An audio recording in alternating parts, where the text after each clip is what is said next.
Hey guys, Rodney Miller here with Hard Money Partner. Today my guest is Ben Schwarz. He's a real estate investor here in Oklahoma City.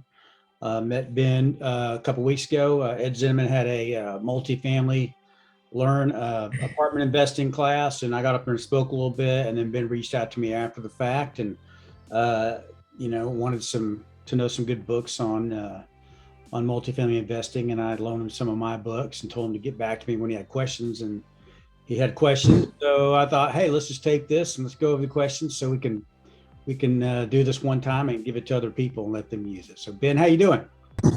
Doing great. Doing great. Thanks, Rodney. I really appreciate you having me on your show and allowing me as a newbie to ask you some questions. I really appreciate that. Thank you. Not a problem. Tell us about you and kind of your background. Okay. A little bit about me. Like I said, my name is Ben Schwarz, and I've been investing in real estate for a couple years now. Kind of had a slow start. Single family homes is what my wife and I invest in currently. However, we're looking to grow. And right now we're just kind of building our knowledge platform and starting to reach out to some people that are investing in multifamily, because that's a route that we want to eventually go down. We're not quite there yet, but like I said, we're just building that knowledge platform. That's why I wanted to take Ed Zinman's class, and my wife and I were there, and that's where we met you and heard you speak, and reached out to you. And man, I really appreciate you letting me borrow these two books. And so I work a W-2 job. I've been doing that job for about 10 years now. Great job, great schedule. However, it's still a job, and it's not a means to grow our portfolio, especially at the rate we're wanting to grow. So that's a little. Tell everybody what you do for a living. I'm actually a firefighter. So I work in public safety, and the last year and a half with, the COVID pandemic has been challenging for everybody. As a first line responder, it's been challenging there, certainly. Yeah. So very, very rewarding career, very challenging career in many ways as well. So. Well, good for you. I mean, because I go to a lot of multifamily conferences around the country, and I have met a few firefighters that have quit their jobs after investing in multifamily for a little amount of time. They became apartment syndicators, multifamily syndicators, and that's kind of what I was there. Ed Zinman's got a great class. Shout out to Ed Zinman if you want to learn the nuts and bolts of how apartment investing works. He's a great resource. I think he puts on a class once a month or something like that. But reach out, look him up. He's here in Oklahoma City. He's a broker that teaches multifamily, but he doesn't really cover syndication, and that's where I came in and spoke a little bit, talked about syndication, and I just feel that's a necessary topic to cover if you want to grow and scale a multifamily business. Unless you just want to do buy 4 and 8-plex and 16-plex units, over time, but if you want to get into the bigger stuff, 50, 100, 200, 500 unit stuff, that you need to learn how to raise capital. That's what syndication is, basically raising capital from other people, pulling people's money together to buy these bigger deals. So, and you clearly like the information and reached out to me. So kudos to you, man. You really taking in the information. I gave you books. A lot of times I never hear back from people. They don't read the books, and they throw them on the shelf or whatever. And so you read the books, you had questions, and here we are, man. Here we are. Yeah. So, you gave me a little list of your questions. I don't know if you've changed those at all or if you've added to them, but let's just get started, man. Okay, awesome. Well, I think what you and I discussed previously is I'll just kind of interview you a little bit as a newbie, just trying to get some information myself. And a lot of these are some basic questions, and some of them I've done a little more research on just since you and I spoke through email, and learned a little bit more about these questions. However, I still want to ask them just to have your take on them. So, and I might not have all I'll tell you if I don't know it, or if I don't know everything. I've only been doing multifamily for 3 years, so I'm really upfront about that. I'm not like a 20-year seasoned pro. So some of these things I will know, some I might not. But if I don't know it, I'll let you know. We'll find the answer. So go ahead. Okay, awesome.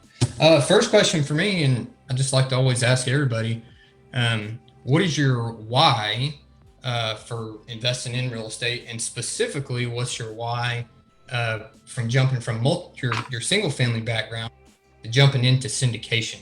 What's your why there? Okay. Well, real estate in general is I woke up one day, I was 40 years old and didn't have a retirement that I was happy with. So that's why I got into real estate. I wanted to build a retirement that I would be comfortable and proud of, and something I thought would be fun. It's not really retirement. It's really just another job or another, I don't know what it is, but it's, most real estate's not passive, but something that I would enjoy doing, and that I could, get wealthy, at some point. It's not a quick get rich quick scheme by any means, but you can build massive wealth with real estate. So I like that. And then the multifamily, I started in 2003. I bought a bunch of rental properties. I flipped houses. I was a big wholesaler here. I was one of the first home investor franchisees here in Oklahoma City. And it's fun for about 10 years or so. But after 10 years of busting my ass and running around looking at little houses, I wanted to do something bigger. So I looked into multifamily like you are now, read some books, spent a couple of years just studying it, and learned that I could scale faster, get bigger faster, do bigger deals, deal with bigger chunks of money. And if I learned to syndicate, I could use other people's money to leverage that to make money, and passively too. I mean, when you could go in this two ways. You can be a passive investor and learn to pick the right deals to put your money into, and the right operators and projects that'll make you, 20% annualized, 25% annualized. Our last deal did 49% annualized return over 2 years. So that was for our passive investors. So a lot of this applies to passives as well as active. Yeah. And the passive investors are sometimes referred to as limited partners. Is that? Absolutely. They're the limited partners. So just bigger, I could scale bigger. I could buy 80 plus units and have a property manager manage that property.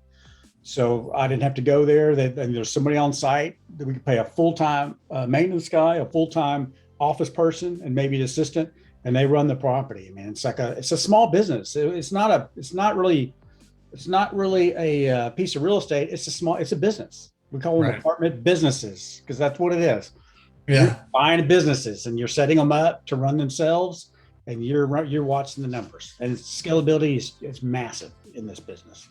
And you find out really quick that after you do a 100-unit complex, it's just as easy to do a 500-unit complex. You just got to raise more capital, but they're not harder to run. They're actually easier to run, and you get better lending, you get better property managers.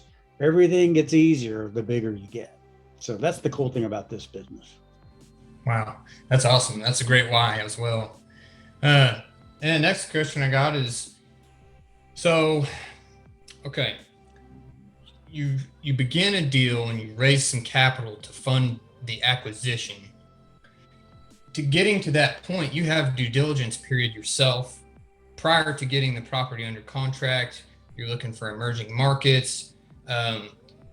You're going to have costs with that due diligence process. From my understanding, when you raise capital, say you're raising capital for a $5 million deal, and you need to raise approximately maybe 1.25 million.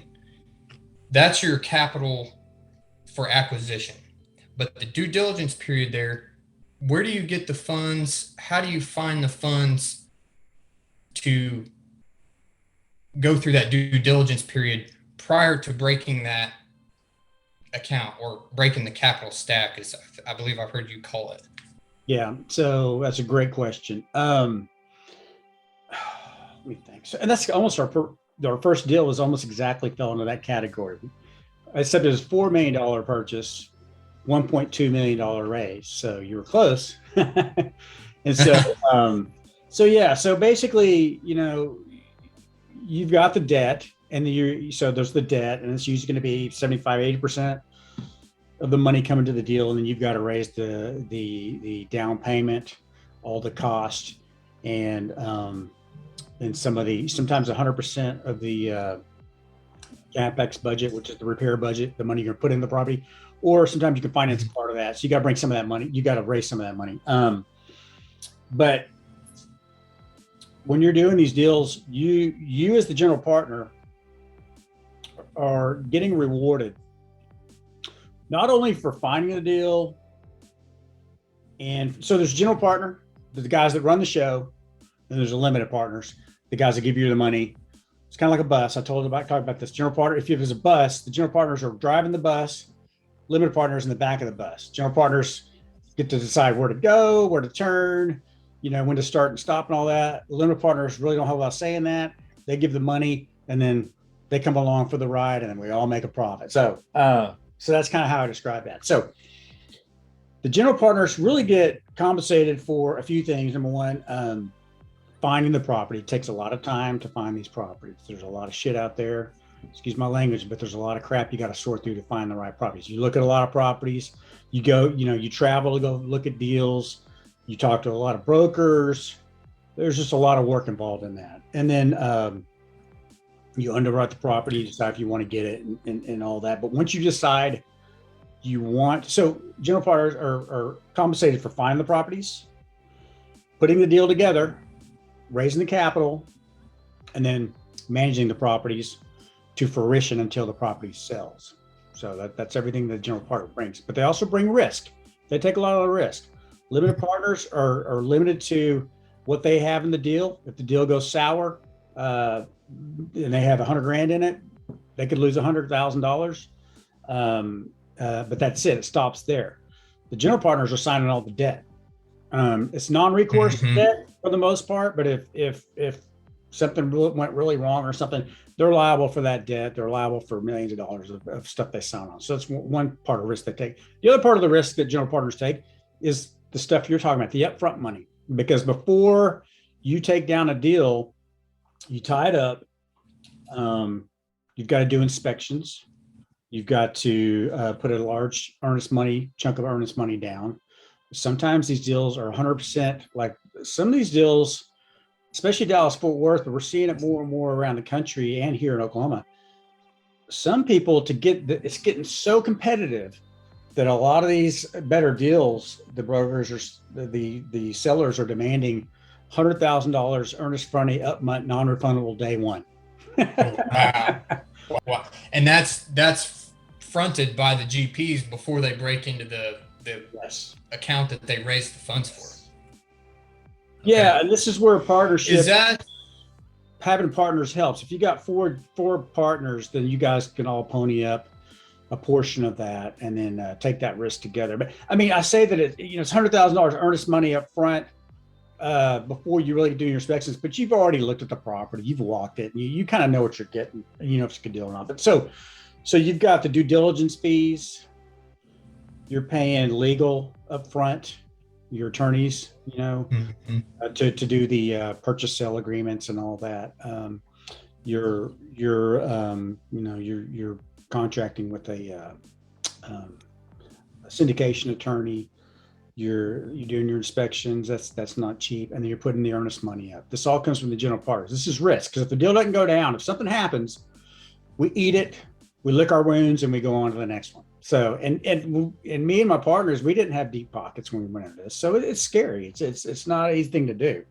So you got to be pretty confident in what you're buying before. Yeah, absolutely. But that's part of the risk that that's why general partners get a good chunk of the deal, because they take the risk up front. Yeah, absolutely. And so, I wish I had a better answer for you, but there is risk involved if you're going to be a general partner on these deals. There's a lot of work. And there is risk, upfront risk. Absolutely. We've never lost anything. Like I think this last deal we did was Bellevue in Tulsa. It's a $20 million deal, and we put up $200,000 or $300,000 in earnest money on that. But we had I think we had 2 weeks to do inspections. Then it went hard. That means you don't get it back. Once it goes hard, that deal is yours. If you back out, that $200,000 stays in the seller's pocket. And we've seen deals. There's a deal in Galveston. It was like a $40 million deal, and I think that they had to put up like $300,000 or $400,000 earnest money. but they found out that the insurance was to be extremely high because it had been nailed with some hurricane force winds. Oh yeah. They walked away from it. They walked away from their earnest money. It's like I think it's like $300,000 to $400,000. So it just made Wow. sense. So it happens. You don't want that, but it does happen. So that's a long answer to the question, but does that kind of spell it out for you? Absolutely. I mean, you can Absolutely. if you got in this business, you didn't have the money to do that. You bring in another partner with money. Okay, and that kind of brings me to that next question: is would that be considered a loan sponsor? Considered a what? A loan sponsor? What's a loan sponsor? Well, a sponsor is just a general partner usually. Oh, okay. So okay, that's another term we use for general partner. In some circles, they call them sponsors. They're sponsoring the deal. And some they call them. But I would say if somebody's going to bring the capital like that, they would be a sponsor or a general partner. They're bringing the capital. Okay. Now, you run into others. There's another deal called a key principal or key partner. And so a lot of these deals, the lenders want you to have a certain net worth to back up the loan you're taking out, or a certain net worth, like a certain liquidity. Like they want $1 million in the bank if you're borrowing $4 million or something like that. A lot of times what you have to go out and find a key principal to bring that gravitas or that assurance to the lender that you've got that partner. He's a key principal. You might give him a couple points or a percentage of the partnership, a small percentage for putting that up. But at the end of the day, these are non-recourse loans for the most part. There is risk there, but it's less risk than if it was a recourse loan. But so you can fill in the gaps of anything with the right partners. That makes sense? And so absolutely. On our first deal, we brought in a fourth partner because he had been through the process before. We'd never done this before. So we just brought in a fourth partner. He kind of held our hand, showed us kind of how to take the deal down and all that. And so this isn't like single family. This is like a partnership driven business. There's a lot of work to be done to get these deals done and closed. And then it gets a little easier after that, but you need partners, man. You need partners just to help with the workload, to help raise capital. So, we're always looking for partnerships, key principal, stuff like that. Yeah, absolutely. Yeah. It sounds like a massive project and you have to work as a team. I imagine, a single family, you can,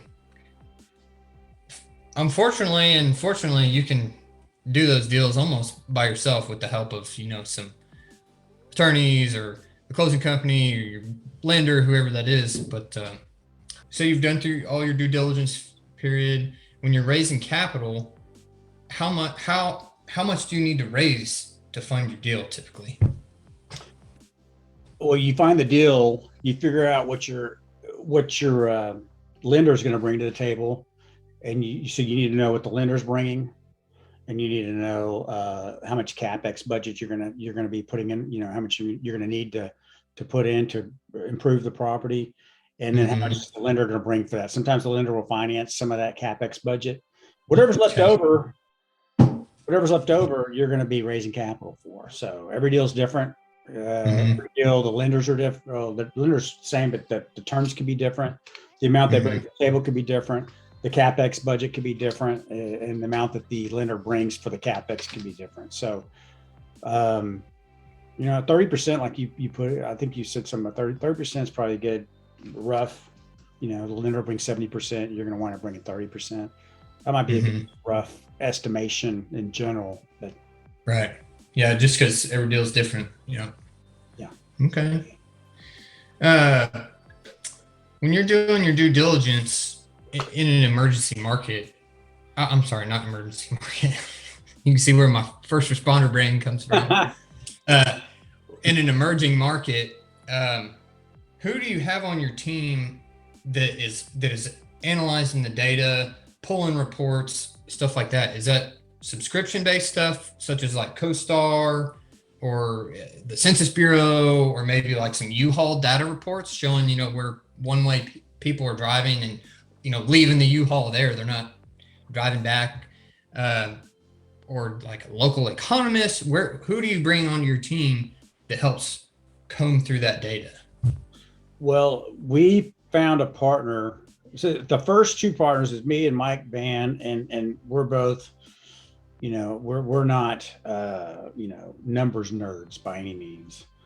So when we found our third partner, his name's Carl Suverkrop. Carl is the numbers nerd. He's a spreadsheet guru, numbers guy, and we chose him because we weren't those guys. So we filled that weakness with Carl, and Carl is a wizard, man. He not only when we were trying to find our markets, but just he's our underwriter. He underwrites all the deals. He puts them in the spreadsheet.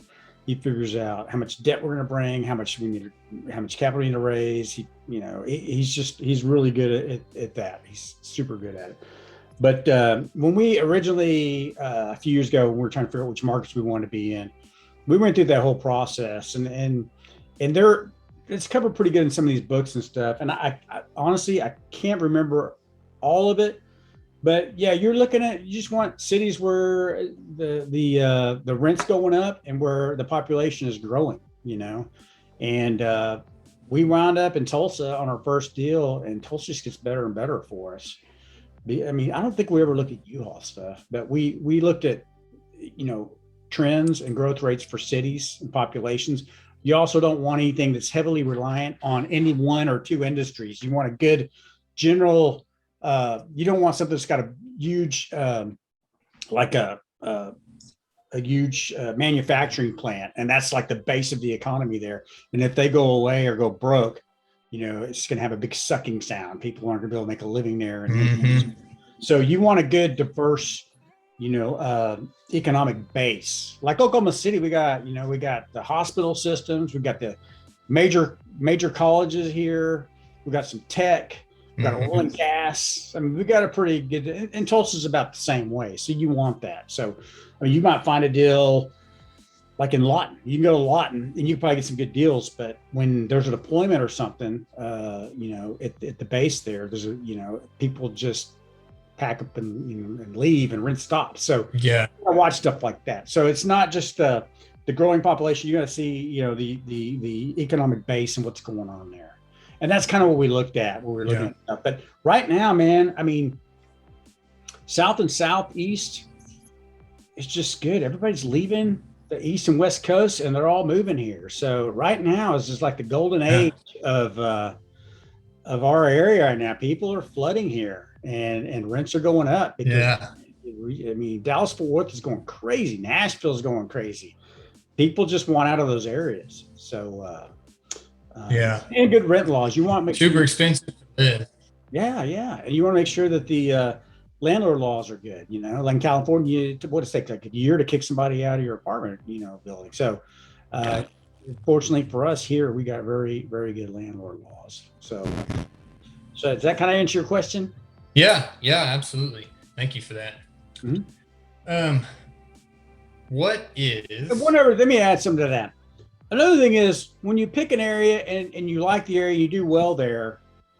We see people that buy all over the country, and they'll buy one in Nashville, and they'll buy one in Houston, and they'll buy one. Once we got into Tulsa and we found a property management company we really liked, we fired the first one we had. They sucked.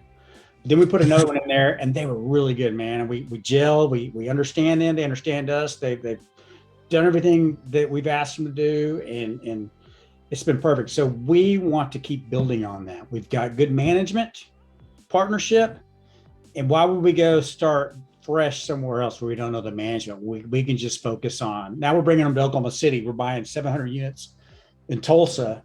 I mean, in Norman. And we're going to bring them down here and get them going here. So they'll be in Tulsa and Oklahoma City markets. And that's all we're going to focus on, because we can build on that. We can leverage them and get big. We trust them. They trust us. And at some point, we're probably going to form a partnership to where we're just vertically integrated. We do it all with their help. So you'll have your own management within your. That's the goal. Education. So anyway, there you go. Very good. All right. Awesome. Thank you so much. So I read in here several times the private placement memorandum, or also known as PPM. What is in it?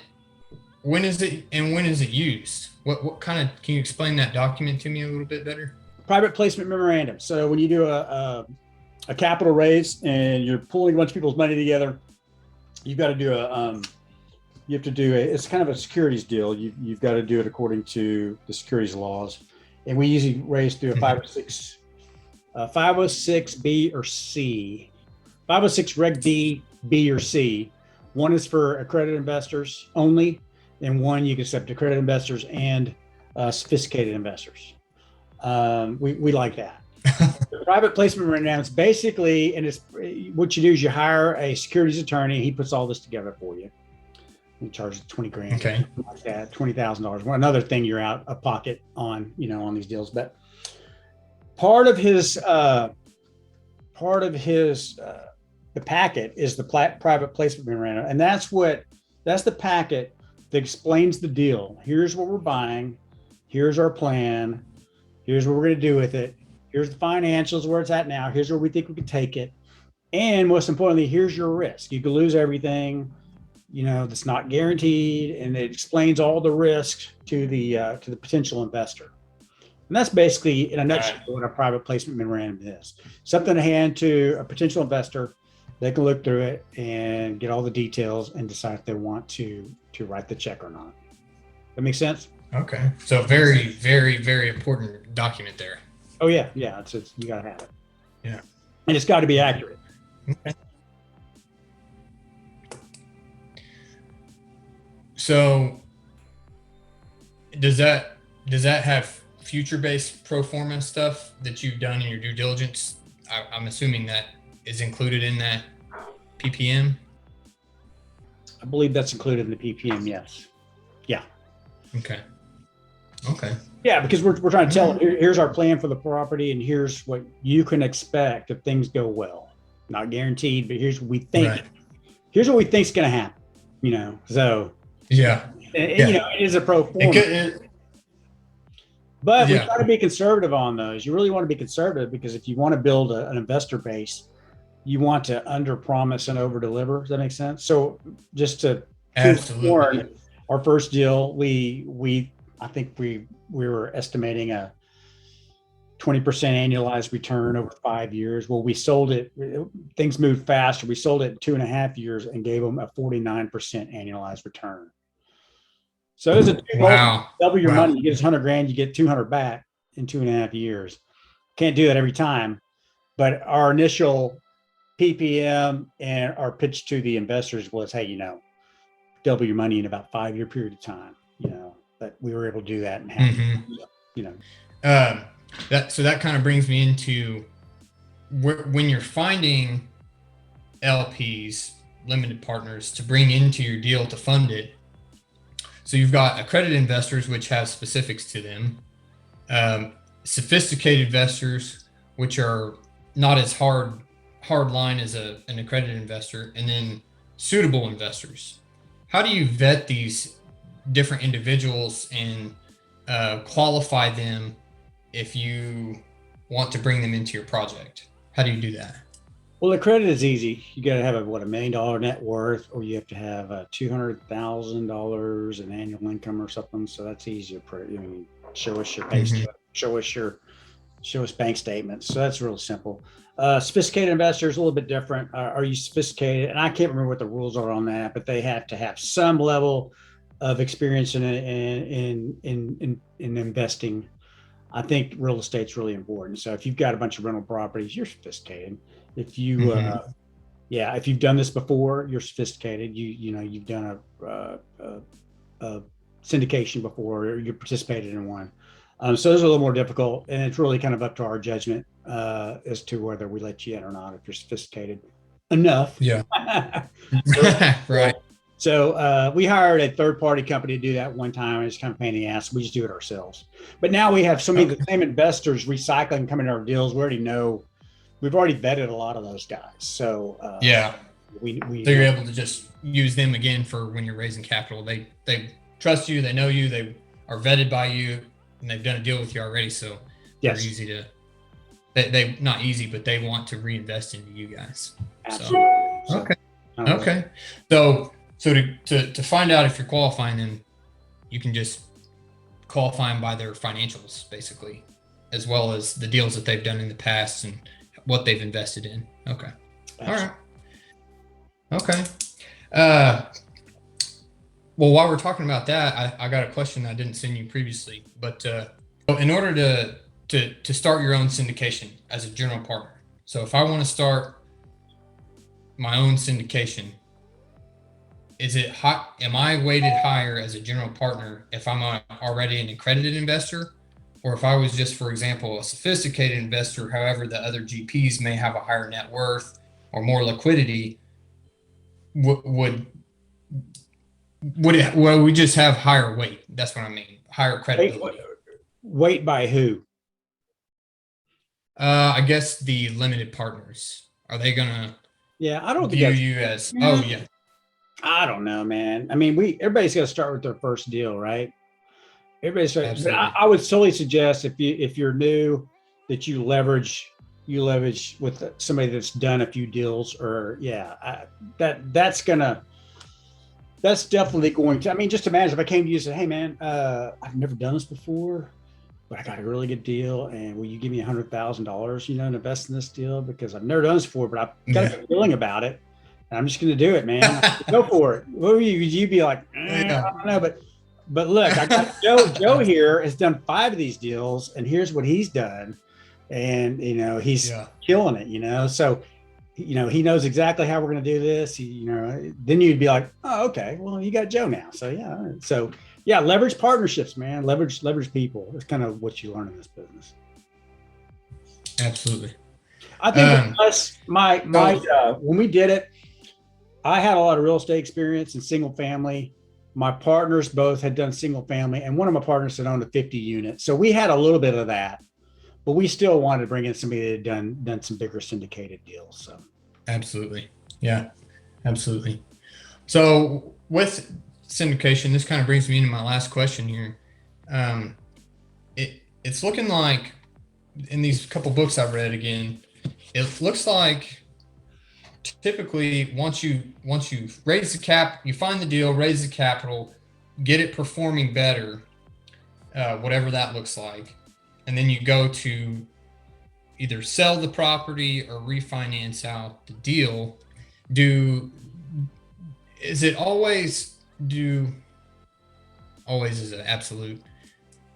Do general partners typically get that property sold and move on to the next deal? Or do they sometimes choose to refinance that and keep the asset for themselves and just pay off the limited partners?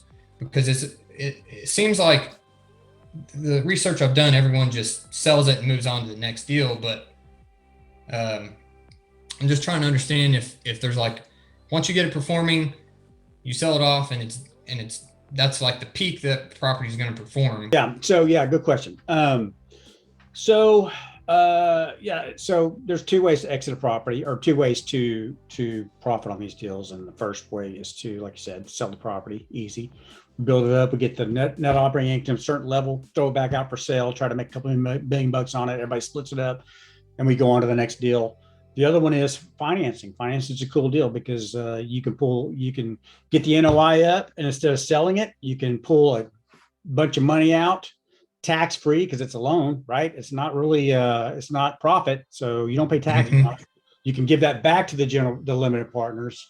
Everybody distributes it out, and we have a deal like that. The deal we have, the Bellevue in Tulsa, we are going to we have a 2-year plan to get the NOI up, get all of our rehab, all of our CapEx budget taken care of, fix the property up, raise the rents, and then we'll have the net operating income to a certain level to where we can go refinance, pull out a bunch of money, and we think we can give back our limited partners about 60 to 80% of their money back